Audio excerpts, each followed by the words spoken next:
نحمده ونستعينه ونستغفره ونؤمن به ونتوكل عليه ونعوذ بالله من شرور أنفسنا ومن سيئات أعمالنا من يهده الله فلا مضل له ومن يضلله فلا هادي له ونشهد أن لا إله إلا الله وحده لا شريك له ونشهد أن سيدنا ومولانا محمدا عبده ورسوله صلى الله تعالى عليه وعلى آله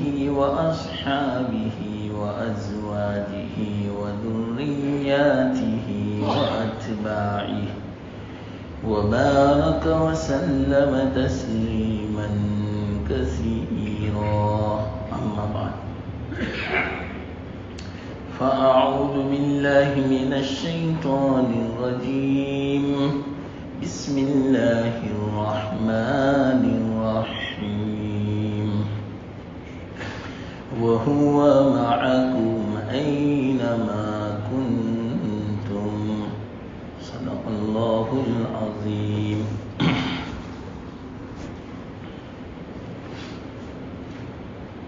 محترم دوستو بزرگوں، 3 جمعہ پہلے حضرت محمود غزنوی کا قصہ سنایا تھا۔ اب اس قصے سے جو ہمیں نتیجہ نکالنا تھا، جو علامہ رومی رحمت اللہ علیہ نے اس سے سبق جو بیان کیا وہ باقی تھا اور ہمارا وقت ہو گیا تھا، تو وہ پہلے میں پورا کر لوں، پھر بعد میں جو اللہ کو منظور ہوگا انشاءاللہ بیان ہوگا۔ تو قصہ آپ کو معلوم ہے، 5 چور آئے تھے چوری کرنے کے لیے،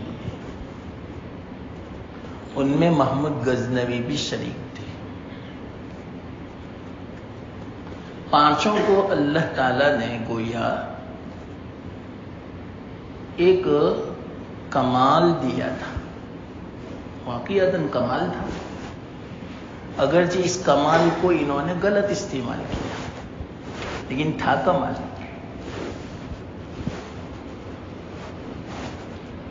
اللہ تعالیٰ نے ہر انسان کو صلاحیت دی ہے، واقعتاً اگر اس صلاحیت کو وہ صحیح استعمال کرے تو بہت اونچا مرتبہ اللہ کے یہاں اس کو مل سکتا ہے، لیکن اسی صلاحیت کو غلط استعمال کرے تو اللہ سے بہت دور ہو جاتا ہے۔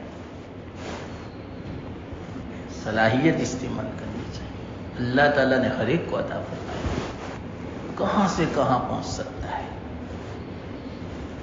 ایک مثال دو ضمناً صلاحیت پر، صلاحیت میں سب چیزیں آ سکتی ہیں،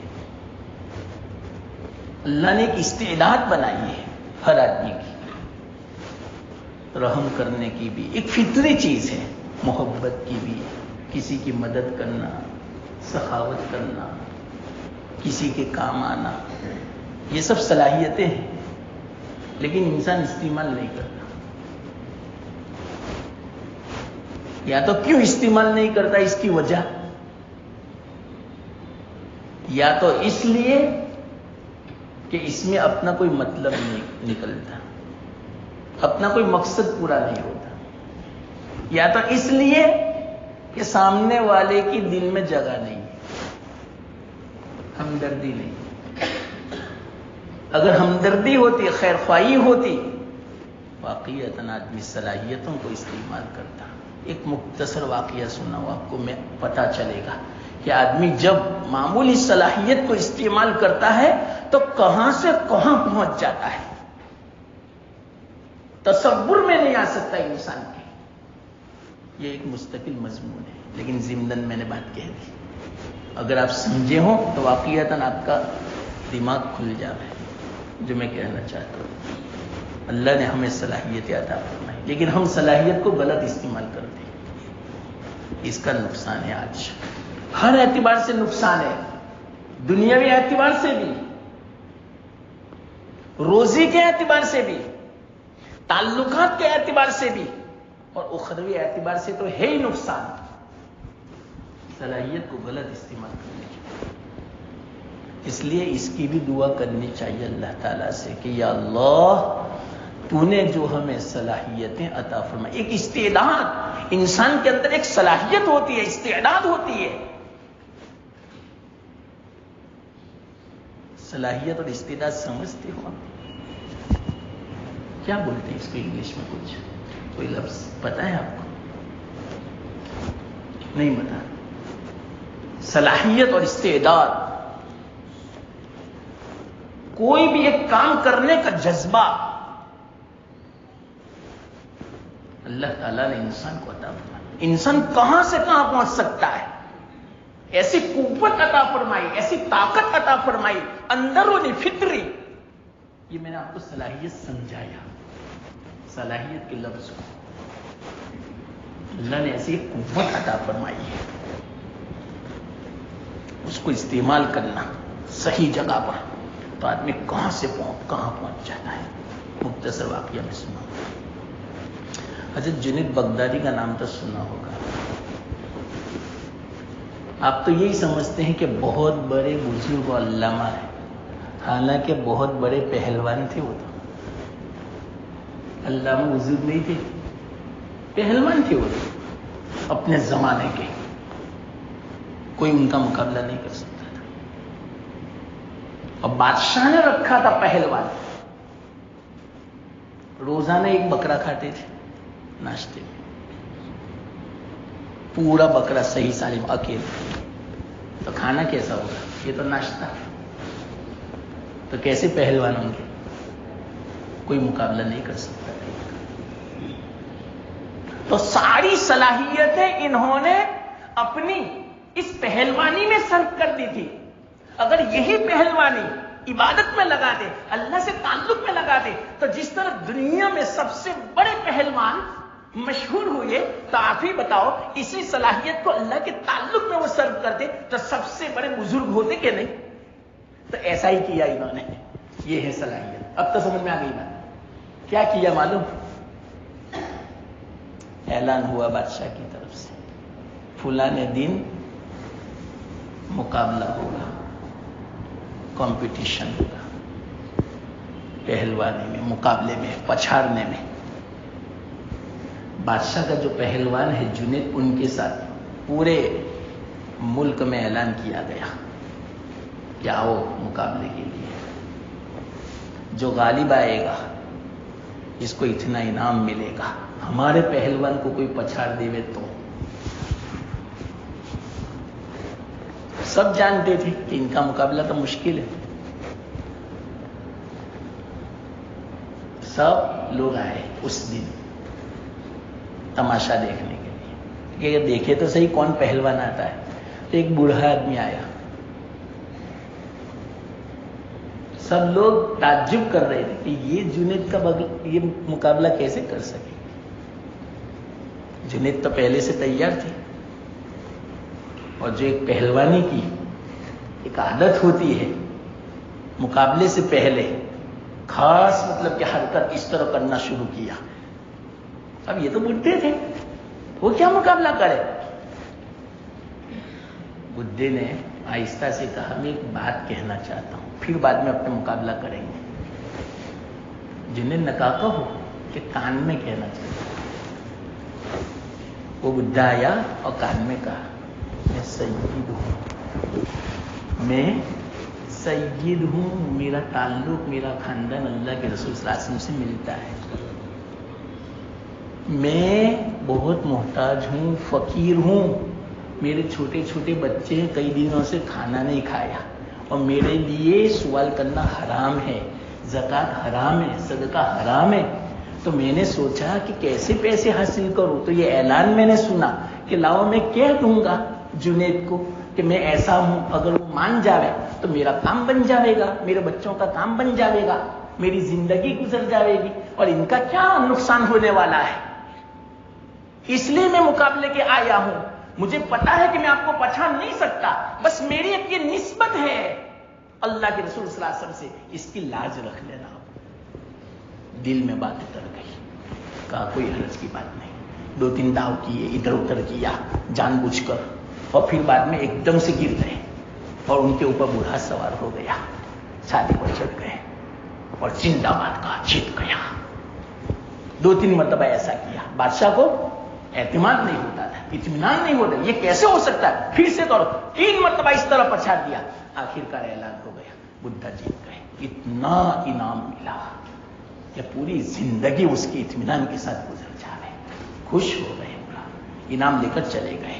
بہت کچھ سنا بادشاہ کی طرف سے. جنید نے بہت لتاڑیں پڑی، بہت تانے سنے. تم نے ہمارا کھانا بگاڑا، روزانہ کا ایک بکرا تو ناشتے میں، کتنا نقصان کیا، اب تم پچھڑ گئے. سب برداشت کر لیا.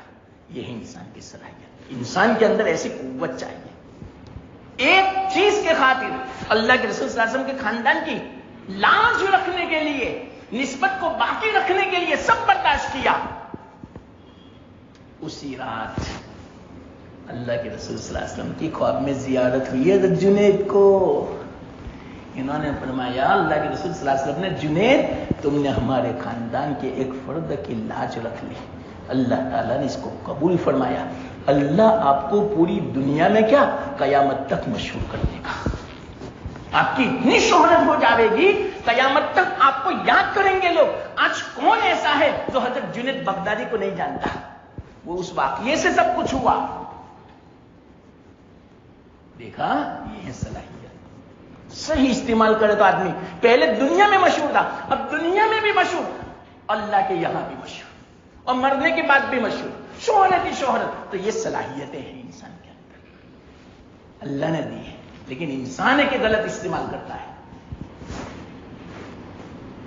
صحیح استعمال کرے، یہ مستقل ایک مضمون ہے، لیکن یہ میں نے مختصر کہا جو سمجھ میں آوے تو. اللہ تعالیٰ نے انسان کے اندر ہرس بھی رکھی ہے. یہ صلاحیت ہے، یہ قوت ہے، لیکن ہرس کو ہم غلط استعمال کرتے ہیں. یہ ہے صلاحیت کو غلط استعمال کرنا، اس لیے آدمی برباد ہو جاتا ہے. اسی ہرس کو صحیح استعمال کرو. ہرس یعنی لالچ کسی چیز کا. تو ہم نے اس لالچ کو کس میں استعمال کیا؟ دنیا کی چیزوں. ہاں، آخرت کی چیزوں میں لالچ پیدا کرو. فلانا روزانہ 1 پارا پڑھتا ہے، میں 2 پارا پڑھوں گا، یہ ہے لالچ. اور یہاں تو کیسی لالچ ہے، فلانا 1 دکان کمائی تو میں 2 دکان کماؤں گا، فلانا اتنا کماتا ہے تو میں اتنا کماؤں گا، فلانا بہت آگے بڑھ رہا ہے تو میں اس سے بھی آگے بڑھوں گا. یہ غلط استعمال ہے. اسی ہرس کو صحیح استعمال میں لاؤ تو آدمی کامیاب ہو جائے گا. یہ ہے صلاحیت. یہ میں نے لفظ صلاحیت سمجھایا. تو وہ جو چور تھے نے 5، ان کو بھی صلاحیت دی تھی لیکن غلط استعمال کی. دنیا کے پیچھے چوری میں اسی صلاحیت کو صحیح استعمال کرتے تو کہاں سے کہاں پہنچ جاتے. ہاں، تو ان 5 چوروں میں جو ان کو اللہ نے کمال دیا تھا، ان میں سے ایک ہی ایسا چور تھا کہ جس کا کمال ایسا تھا کہ کام آیا. اس سے سبق لینا ہے، وہ میں آپ کو سمجھانا چاہتا ہوں. وہ کون سا کمال تھا اس کا؟ اس نے یوں کہا کہ رات کو میں جس کو دیکھ لیتا ہوں، چاہے کیسی اندھیری رات کیوں نہ ہو، میں دن میں پہچان لیتا ہوں. یہ بھی ایک کمال ہے آنکھوں کا. معلوم نہیں اس کی آنکھیں کیسی ہوگی. رات کو بھی نظر آتا ہے اور دن کو بھی وہ پہچان لیتا تھا. تو ہوا کیا،